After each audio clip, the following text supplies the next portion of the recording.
సింహరాశి. సింహరాశి వాళ్ళకి మఖా నక్షత్రం 1, 2, 3, 4 పాదాల్లో జన్మించిన వాళ్ళు, పుబ్బా నక్షత్రం 1, 2, 3, 4 పాదాల్లో జన్మించిన వాళ్ళు, అలానే ఉత్తరా నక్షత్రం 1వ పాదంలో జన్మించిన వాళ్ళందరూ కూడా మకర రాశి జాతకులు అవుతారు. సింహరాశి వాళ్ళకి 2 ఆదాయం 14 ఖర్చుగా ఉంటుంది, రాజ్యపూజ్యం 2గా ఉంటుంది, అవమానం 2గా ఉంటుంది. ఈ సింహరాశి వాళ్ళకి ముఖ్యంగా మనం చూస్తే వీళ్ళకి కొన్ని ఫలితాలు అంటే భార్యాభర్తల మధ్యలో తగవుల గురించి చాలా జాగ్రత్తగా ఉండాలి. గొడవలు, అలానే ప్రశాంతమైన వాతావరణంతో ఉండాలి. అనవసరమైన గొడవల జోలికి వెళ్ళకూడదు. ఆర్థిక పరంగా ఆదాయం అనేది బాగా పెరుగుతుంది, కానీ కొన్ని విషయాల్లో ఒక 25% వృధా ఖర్చులయ్యే అవకాశాలు బాగా ఎక్కువగా ఉంటాయి.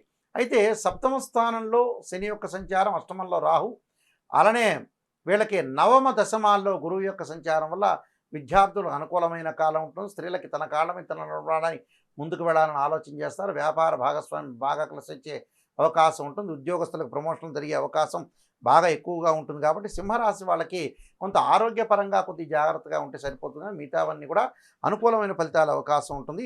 సుబ్రహ్మణ్య స్వామి యొక్క ఆరాధన చేయటం వల్ల వీళ్ళకి సత్ఫలితాలు పొందే అవకాశం ఎక్కువగా ఉంటుంది.